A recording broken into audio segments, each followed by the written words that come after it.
The legend of killer के episode 27 के साथ हाजिर हो। तो फिर चलिए एक्सप्लेनेशन शुरू करते हैं। एपिसोड की शुरुआत में हमें एक याच का सीन दिखाया जाता है और वहाँ पर होता है हमारा पीटर, जो बड़ा ही सूट बूट पहन के काफी हैंडसम लग रहा होता है और वो जीवोन से फोन पे बात कर रहा होता है। तो जीवोन कहती है कि सीनियर, क्या आप ठीक है? आप जानते हैं ना कि वो जगह किस तरह की है? तो पीटर कहता है कि ऑफ कोर्स मैं जानता हूँ, ये उसके घर है और उसके हाथ में एक बोट का पिक्चर होता है, बड़ा सा बोट, और ये पिक्चर ही साइमन के कटे हुए हाथ के जो बॉक्स में था उसके ऊपर था। तो जीवोन कहती है कि वो जगह काफी ज्यादा खतरनाक है, ये एक बोट है जो इनविंसिबल हो गया है। हालांकि ये 6 कॉन्टिनेंट से होकर गुजरा है और 5 ओशंस को पार कर गया है। यह तक कि crew name, social security number और आइडेंटिटीज भी अननोन है। ये घोस्ट क्रूज के नाम से भी जाना जाता है। जिसने साइमन को किडनैप किया है वो उस बोट पर ही है। उन्होंने उस बोट को कैसे हासिल किया और वो कौन है, ये मिस्ट्री एक पर्दे के पीछे छिपे हुए है। तो पीटर कहता है कि लेकिन हम जानते हैं कि वो किसके साथ जुड़े हुए हैं। अगर कोरिया के पास ग्लोरी है तो जापान के पास वो है। कामाकुरा शोगुनाट से लेकर अब तक जापान में ऑपरेटेड किलर ऑर्गेनाइजेशन 1000 साल का था। वंडरिंग घोस्ट ब्लेड और फिर ईस्टर्न जापान के सबसे स्ट्रॉन्गेस्ट याकुजा है, जो पब्लिक के बीच स्वॉर्ड घोस्ट के कहानी की शुरुआत होने के लिए फेमस है। यमागुन ऑर्गेनाइजेशन का मिसिंग केस इंसिडेंट के दिन वो अपने लीडर्स के 60 बर्थडे मना रहे थे और उस दिन 2000 लोग सिर्फ 2 लोगों के हाथों से मारा गए। मतलब घोस्ट ब्लेड और उसकी बॉडीगार्ड लड़का, उन दोनों ही ने ही सिर्फ मिलके पूरे ऑर्गेनाइजेशन को एक दिन में ही खत्म कर दिया था। तो ये सब कुछ सुन के जीवोन कहती है कि वो इवेंट काफी ज्यादा फेमस थी, लेकिन इसे मिसिंग पर्सन का केस क्यों माना गया है? इस केस में तो नरसंहार और विनाश शब्द ज्यादा फिट बैठेगी। तो पीटर कहता है कि ऐसा इसलिए है क्योंकि ये 2 के खिलाफ 2000 का था। वो जगह जहाँ ऐसा इनक्रेडिबल फाइट हुआ था वहाँ कोई भी लाश नहीं था। जापानीज पुलिस ने तुरंत उन दोनों पर बाउंटी लगा दिया, लेकिन जैसे कि उनके नाम से ही पता चलता है वो भूतों की तरह गायब हो गए और अब कई सालों के बाद उन्होंने खुद को दोबारा रिवील किया है और वो अब कोरिया की रिफैब्रिस्ड ग्लोरी क्लब का साइमन बन गया है।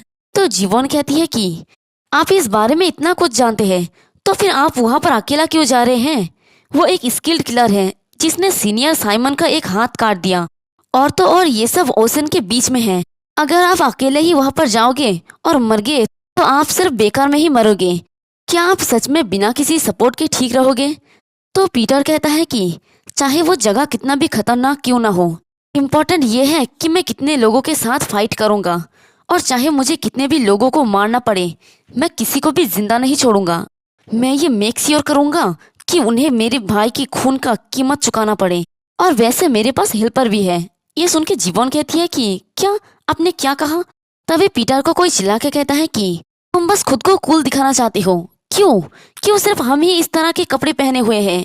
और वहाँ पर जे और ह्योन भी होता है जो सफाई वालों के कपड़े पहने होते हैं। तो ह्योन चिल्ला के कहता है कि मैं भी बॉडीगार्ड बनना चाहता हूँ। तो उनकी बातें सुनकर पीटर कहता है कि हालांकि हमारे सारे जॉब एक जैसा ही है, इसलिए मैंने तुम दोनों को आने से मना किया था। तो ये सुन के जे और ह्योन दोनों ही कहता है कि ऐसा दोबारा मत करो, तुम बस सारा मजा अपने लिए इकट्ठा करना चाहते हो। तो पीटर उन लोगों को सीरियस होकर कहता है कि मैं मजाक नहीं कर रहा हूँ, तुम लोग सचमुच मर सकते हो। तो ये सुन के ह्योन अपने लॉलीपॉप को सिगरेट की तरह पकड़ के कहता है कि कोई फर्क नहीं पड़ता, असली किलर के लिए मौत क्या ये उनके लास्ट अचीवमेंट नहीं है? तभी पीछे से कोई पीटर को कहता है कि सोंगो, क्या तुम्हें ये याच पसंद आया? और ये होता है प्रेसिडेंट चो यंग चंग, देहा ग्रुप का प्रेसिडेंट। तो उन्हें देखकर पीटर कहता है कि मिस्टर प्रेसिडेंट, आप आ गए। यहाँ पर बहुत ज्यादा ठंड है, आप अंदर जाके रेस्ट क्यों नहीं करते? तो चो यंचंग को देखकर जे और ह्योन कहता है कि मिस्टर प्रेसिडेंट, हमें भी अपना बॉडीगार्ड बनने दीजिए। क्या आपको लगता है कि हम सिर्फ सफाई करने के लिए ग्लोरी के किलर्स बने हैं? और देखते हैं कि प्रेसिडेंट चोई को तो काफी ज्यादा पसीना आ रहा होता है। ये देख के पीटर पूछता है कि आप इतने घबराए हुए क्यों हैं? तो ये सुन के प्रेसिडेंट चोई कहता है कि ऑफ कोर्स मुझे ऐसा होना चाहिए। ड्रग्स और स्मगलिंग के वेपन्स, प्राइसलेस आर्ट पीसेस जो दुनिया से गायब हो गए हैं, और यहाँ तक कि लोग भी। उस बोर्ड में ऐसी चीजें हैं जिनके बारे में इंसान सिर्फ सपना ही देख सकता है और सोच सकता है। भले ही मैं अमीर और पावरफुल हूँ, लेकिन मैं उस पर्सन की परमिशन के बिना बोर्ड पर भी नहीं चढ़ सकता था। तो पीटर प्रेसिडेंट चोई को कहता है कि मैं फिर से आपका कर्जदार हूँ मिस्टर प्रेसिडेंट।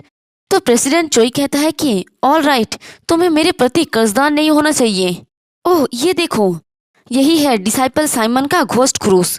तो सामने एक बड़ा सा बोट नजर आता है। तो उस बोट को देखकर पीटर कहता है कि स्वॉट घोस्ट, मैं जानना चाहता हूँ कि वो किस तरह की पर्सन है, वो कितनी शातिर है, और तब मैं उसकी जजमेंट करूंगा। और वो बोट काफी ज्यादा बड़ा और शानदार होता है, और इनकी याच की तरह ही और भी छोटे छोटे याच वहां पर जा रहे होते हैं, यानी बहुत सारे वीआईपीस वहां पर जा रहे होते हैं। और ये बोट ही होता है ग्लोरी क्लब का unofficial base Hollyland ghost cruise. फिर हमें बोट के अंदर का सीन दिखाया जाता है, जहाँ पर एक वीआईपी ने एस्ट्रे से एक वेटरेस की सर फोड़ दिया होता है और चिल्ला के उसे कहता है कि हे, अपने बॉस को यहाँ पर आने के लिए कहो, तुम नहीं, तुम अपने बॉस को बुलाओ यहाँ पर। ये कमीनी कुतिया समझ नहीं रही है कि मैं क्या कह रहा हूँ। तभी वहाँ पर एक लड़की की एंट्री होती है और वो कहती है कि ओ माय प्रेसिडेंट, यहाँ पर कोई भी कमीनी कुतिया नहीं है, और अगर आप मुझे गलत तरीके से संबोधित करते रहेंगे तो फिर मैं अपसेट हो जाऊंगी। और फाइनली हमें स्वॉट घोस्ट और उसके पीछे वाला लड़का यानी वो उसका बॉडीगार्ड को दिखाया जाता है। और स्वॉट घोस्ट कहती है कि ये बॉस नहीं बल्कि मैडम है, और उसकी कोड नेम होती है साइमन, और ये इस घोस्ट क्रूज की मैनेजर है, और इसका रैंक होता है डिसाइपल, यानी एक डिसाइपल है। और मैं एक बात बता दूं, हमारे पीटर के साथ जो और 11 डिसाइपल होते हैं, अभी की जो ग्लोरी की बॉस होता है वो उन लोगों को रिप्लेस करके दूसरे डिसाइपल को रख रहा है, और जो हमारा असली साइमन है उसके बदले में इस फेक साइमन को रखा है, यानी इस घोस्ट लड़की को। और उसके साथ जो एक हुडी पहना वाला लड़का था ये वही है। वो बॉडीगार्ड लड़का उस वेटरेस को अपने साथ लेके जा रहा होता है, और इधर स्वॉट घोस्ट उस आदमी के पास बैठ जाती है और कहती है कि ऐसा मत करे, और क्यों ना हम मेरे रूम पे जाके बात करें। तो वो आदमी कहता है कि नहीं, क्या तुम भूल गई हो कि मैं कौन हूँ? मेरे एक शब्द से ही तुम्हें बोर्ड से फेंक सकता हूँ। मैं डूसंग ग्रुप का सीईओ हूँ। तो स्वॉट घोस्ट उसके पास आकर कहती है कि अगर आप मेरे रूम को प्रिफर नहीं करते तो क्या हम यहीं पर करें? तो आदमी कहते हैं कि क्या क्या तुम्हें लगती है कि मैं कोई इजी इंसान हूँ? तो स्वॉट घोस्ट कहती है कि आप ऐसे एक्टिंग क्यों कर रहे हैं? आप ऑलरेडी ड्रंक हो चुके हैं, लेकिन मैं आपको और भी ज्यादा इंटॉक्सिकेटेड कर सकती हूँ। और तभी उस आदमी को कुछ अजीब लगने लगता है, और वो अपने हाथों की तरफ देखता है जो काफी ज्यादा कांप रहा होता है। तो वो आदमी काफी ज्यादा घबरा गया होता है और चिल्ला के कहता है कि व्हाट द हेल, तुमने क्या किया? और यहीं पर वो नीचे गिर जाता है। तो स्वॉट घोस्ट उसे देखकर हंसती हुई कहती है कि ओ माय, इन्हें तो देखो, मैंने आपको इस तरह के पर्सन नहीं समझी थी, लेकिन क्या आपको ये पसंद है? वैसे आपको क्या पसंद है ये आप पर निर्भर करता है। और वो आदमी नीचे अपने गले को पकड़ के छटपटा रहा होता है, और स्वॉट घोस्ट कहती है कि हाँ, आप काफी ज्यादा अच्छा कर रहे हैं। और वो अपनी बॉडीगार्ड को कहती है कि अब उसे समंदर में फेंक दो। तो उसका बॉडीगार्ड कहता है कि ठीक है मैडम, और वो उस आदमी को अपने कंधे पे उठा लेता है। तो स्वॉट घोस्ट कहती है कि और तुम पीटर के बारे में क्या सोचते हो? तो बॉडीगार्ड कहता है कि क्या आपको लगता है कि वो आएगा? तो स्वॉट घोस्ट कहती है कि ये उस फोन कॉल के बाद फर्स्ट ऑक्शन होगा, ऑफ कोर्स वो मेरे गिफ्ट को रिसीव करने के बाद जरूर ही आएगा। तो उसका बॉडीगार्ड कहता है कि और अगर रियल पीटर इस शिप पर होता तो आप क्या करते? तो ये सुन के स्वॉट घोस्ट कहती है कि फिर तो मैं उसे ढूंढूंगी, मारूंगी और फिर पैसे लूंगी। मैं तुमसे मिलने के लिए वेट नहीं कर सकता पीटर। फिर हमें जे और हेवन का सीन दिखाया जाता है। वो सब भी उस बोट पे आ गए होते हैं, और वो दोनों सामने की नज़ारा देख के कहता है कि ये क्या है? एक बसिंग क्लब और एक शानदार स्विमिंग पूल, और ये तो बेसिकली एक सुपर लग्जरियस होटल है, और ये बोट काफी ज्यादा कमाल के होते हैं।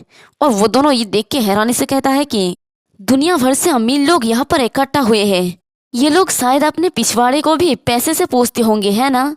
और ह्योन जे की तरफ देख के कहता है कि जे, क्या तुम रेडी हो? तो जे कहता है कि ऑफ कोर्स ब्रदर। इसी के साथ वो दोनों ही फर्श पे पानी और पोछा मारते हुए कहता है कि किसी भी वीवीआईपी के रास्ते में धूल नहीं होना चाहिए। और वहाँ पर एक वीवीआईपी खड़ा होता है, तो उन लोगों को देखकर कहता है कि ओह, यहाँ पर क्यूट बॉयज भी है। और उन दोनों ने फर्श को इतना ज्यादा चमका दिया होता है जैसे कोई आईना हो, और ये लोग मुंह भी देख सकते हैं। तो वो वीवीआईपी उन लोगों को कहता है कि हे, यहाँ पर आओ। तो वो दोनों ही कहते हैं कि हाँ, आते हैं मेरे वीवीआईपी। और वो उन दोनों को काफी ज्यादा पैसे देके कहता है कि ये लो, मेरा पैसा लो, तुम्हारा क्लीनिंग काफी ज्यादा अच्छा है। तो वो दोनों पैसे लेके गिनते हुए कहता है कि रुको, ये कितना है? जबकि $100 लगभग 1 मिलियन होता है। तभी वो दोनों चौंक के कहता है कि क्या 1 मिलियन? और वो दोनों ही सपना देखने लगता है कि वो लोग इतना ज्यादा अमीर हो गए हैं और चिल्ला चिल्ला के कह रहा होता है कि हम लोगों को बस फर्श को पोंछने की वजह से ही 1 मिलियन वॉन मिल गया। अगर हम इसी तरह से ही फर्श को पोंछते रहे तो हम बहुत जल्दी ही अमीर हो जाएंगे। और वो दोनों जमीन पे लोटपोट करते हुए हंसते हुए कहता है कि हम अमीर हैं, हमें अब फाइट करने की जरूरत नहीं है। और उन दोनों को इस तरह से हमारा पीटर भी देख रहा होता है। फिर हमें एक जगह का सीन दिखाया जाता है जहाँ पर स्वॉर्ड घोस्ट और उसका बॉडीगार्ड खड़ा होता है और नीचे सारे वीवीआईपीस इकट्ठा हुए होते हैं। तो स्वॉर्ड घोस्ट सबको कहती है कि सब लोग प्लीज अटेंशन दीजिए, घोस्ट क्रूज में आप लोगों के आने के लिए आप सभी को मैं तहे दिल से शुक्रिया कहती हूँ। आने वाले ऑक्शन के लिए मेरे पास एक प्रोडक्ट है जिसे मैं आप सभी को दिखाना चाहती हूँ। और वहाँ पर हमारा पीटर भी होता है। तो पीटर सोचता है कि साइमन ने जो इम्प्रेशंस लिखा था तो ये है ग्लोरी का न्यू फेक साइमन। तो वहाँ पर एक आइटम को लाए जाते हैं और घोस्ट स्वॉर्ड कहती है कि तो ऑक्शन शुरू होती है फोटारोक से। और उस आइटम को देखकर सभी लोग काफी ज्यादा हैरान हो जाती है। और स्वॉर्ड घोस्ट कहती है कि तो आप सभी लोगों को क्या लगता है, क्या ये वर्ल्ड के सबसे स्ट्रॉन्गेस्ट वेपन है? Bombs, tanks, fighter planes, nuclear missiles? नहीं, ये छोटा सा आइटम 2 मिनट में ही कई लाखों लोगों का जान ले सकता है। ये फोटारोक बायोकेमिकल वेपन है। और इधर पीटर उसको देखकर सोच रहा होता है कि उसने स्वॉर्ड सेंट को पकड़ लिया है। ऐसा नहीं लगता कि वो ऐसा कर सकती है, तो फिर कैसे? और उस फोटारोक को देखकर सभी लोग हैरानी से कहती है कि क्या क्या ये सच में फोटारोक है? तो दूसरा कहता है कि क्या ये वही फोटारोक है जिसे फॉर्मर सोवियत यूनियन द्वारा डेवलप किया गया था और जिसे बहुत ज्यादा खतरनाक होने की वजह से डिस्ट्रॉय कर दिया गया था? तो फिर उसे ये कैसे मिला? और स्वॉर्ड घोस्ट कहती है कि ये बुलेट से भी ज्यादा साइलेंट है और एक बॉम्ब से भी ज्यादा दर्दनाक। तो वहां पर एक बुरा आदमी भी होता है और वो गुस्से में कहता है कि लानत है, मैं ये सोच ही रहा था कि वो कहाँ पर इसे लेके गई है। चिल्ला के कहता है कि इस कुतिया की हिम्मत भी कैसे हुई इस फोटारोक को चुराने की। और इस बुरा आदमी का नाम होता है विक्टर इगोड़ा और ये रसिया के टॉप वेपन डीलर है और एक वीवीआईपी भी। तो वह अपने आदमियों को ऑर्डर देता है कि उस बिच को मेरे पास लेके आओ।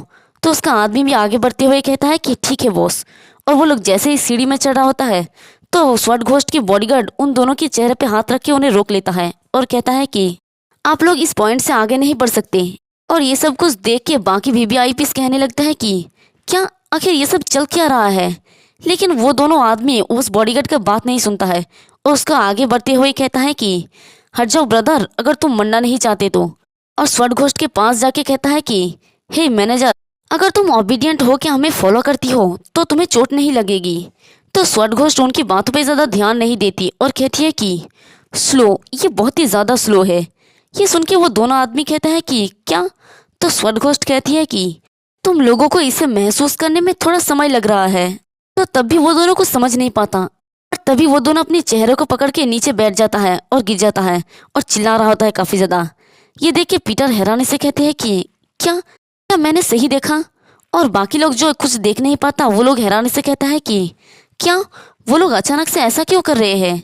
तो दूसरा कहता है कि हालांकि उसने कुछ किया भी नहीं है। लेकिन हमारा पीटर हैरान होकर सोचता है कि वो लोग मेल्ट हो रहे हैं और देखते हैं कि उन दोनों के चेहरे एकदम गलने लगता है। और पीटर सोचता है कि उस लड़के ने तो सिर्फ उन दोनों के चेहरे पे अपने हाथ को रखा था, तो फिर कैसे ये सब हो रहा है? तभी स्वॉर्ड घोस्ट कहती है कि फैक्ट ये है कि डिस्टरबेंस की वजह से इवेंट फ्लोलेसली जारी नहीं हो सकता। इसके लिए मैं माफी मांगती हूँ। फोटारोक के लिए बोली कल रात होगी और स्टार्टिंग बीट $200 मिलियन होगा। मैं कहती है कि ओ हाँ, और आज मैं ये नहीं कहने वाली थी लेकिन मैं ये आप सभी के लिए कहूंगी। एक्चुअली एक और स्पेशल आइटम है जिसे ऑक्शन किया जाएगा। ये एक ऐसा आइटम है जिसकी आप सभी को कल्पना भी नहीं होगी। तो ये सुन के सभी लोग कहता है कि क्या आखिर ये है क्या? तो दूसरा कहता है कि क्या ये कोई रेयर रेलिक है? मैं ये जानना चाहता हूँ। तो तीसरा कहता है कि इसे हमें दिखाओ, आपको हमें सब कुछ दिखाना चाहिए। लेकिन स्वॉर्ड घोस्ट सबको साइलेंट कर देती है और कहती है कि मैं आप सभी को कल सारे स्पेशल आइटम दिखाऊंगी। और यहीं पर यह ऑक्शन खत्म होता है। तो सब लोग वहां से जाते हुए बात करने लगता है और कहता है कि मैं उस चीज के लिए काफी ज्यादा हैरान हूँ जिसे वो हमें नहीं दिखा रही है।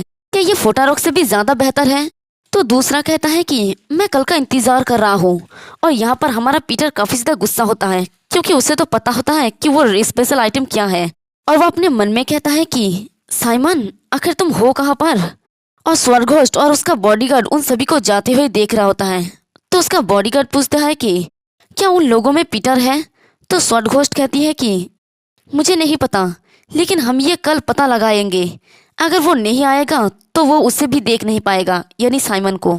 फिर हमें मिस्टर चोई और हमारा पीटर का सीन दिखाया जाता है, जहाँ पर प्रेसिडेंट चोई कहता है कि सोंगू, ऐसा इसलिए है क्योंकि मैं काफ़ी ज़्यादा नर्वस हूँ, लेकिन मुझे काफ़ी ज़्यादा अभी भूख लगा है।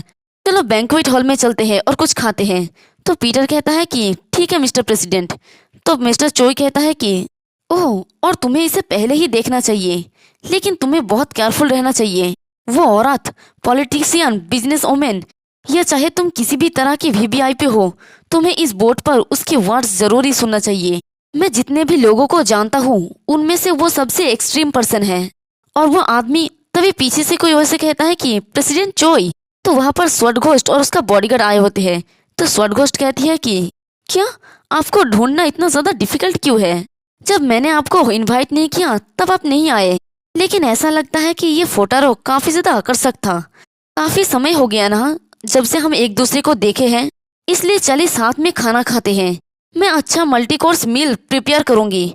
और प्रेसिडेंट चोई तो काफी ज्यादा घबराए हुए होते हैं उसे देखकर, और वो हंसते हुए कहता है कि आई एम सॉरी, लेकिन मैं आज रात का खाना छोड़ने की प्लानिंग बना रहा हूँ क्योंकि सैम्पिंग काफी ज्यादा स्ट्रांग था। स्वॉटगोस उसके करीब जाके कहती है कि प्रेसिडेंट चोई यंगचंग, रिलैक्स हो जाइए। और उसे इतना करीब देख के तो बेचारे की हालत ही खराब होने लगता है, और वो सोचता है कि ये औरत काफी ज्यादा डेंजरस है। तभी हमारा पीटर स्वॉट घोस्ट को अपने हाथों से हटा देता है और कहता है कि चले अगली बार डिनर करते हैं, आज प्रेसिडेंट को कुछ अच्छा फील नहीं हो रहा है। और उसके बहुत ही करीब जाके कहता है कि अगर आपको किसी ऐसे पर्सन की जरूरत हो जो आपके साथ दे सके तो फिर मैं आपके साथ चलूंगा। और वो बहुत ही गुस्से में स्वॉट घोस्ट को देख रहा होता है, और इधर उसकी इस तरह की हरकत से स्वॉट घोस्ट भी काफी ज्यादा गुस्सा हो जाता है। फिर पीटर मिस्टर चोई को ले जाते हुए कहता है कि प्रेसिडेंट, मैं आपको ले चलता हूँ, इस और चले। तो प्रेसिडेंट चोई कहता है कि थैंक्स तुम्हारा। और पीटर की इस तरह की हरकतें देखकर स्वॉट घोस्ट गुस्से में अपने मन में कहती है कि एक बेबी फेस्ड बास्टर्ड कुछ क्यूट हरकतें कर रहा है, तो फिर मुझे उसे दिखाना चाहिए। तभी वो कहती है कि रुको। तो वो दोनों ही रुक जाता है, और प्रेसिडेंट चोई तो चौंक जाता है। और स्वॉट घोस्ट अपने ऊपर फिर से परफ्यूम छिड़क के उसके तरफ आते हुए कहती है कि तुम सही कह रहे हो, मुझे खाते समय किसी की जरूरत है, तो चलो एक डेट पर चलते हैं। और जब तुम आओगे तो ये बेस्ट होगा अगर तुम अपने बेल्ट पीछे छोड़ दो, क्योंकि मेरा डिनर ऑफ कोर्स काफी लंबा होगा। और यहीं पर हमारा ये वाला एपिसोड भी खत्म हो जाता है। अब नेक्स्ट एपिसोड में देखना ये है कि क्या इस परफ्यूम का असर हमारा पीटर के ऊपर होता है और या नहीं। एक्सप्लेनेशन पसंद आए तो कमेंट करके ज़रूर बताना। वीडियो को लाइक और चैनल को सब्सक्राइब कर देना। शुक्रिया।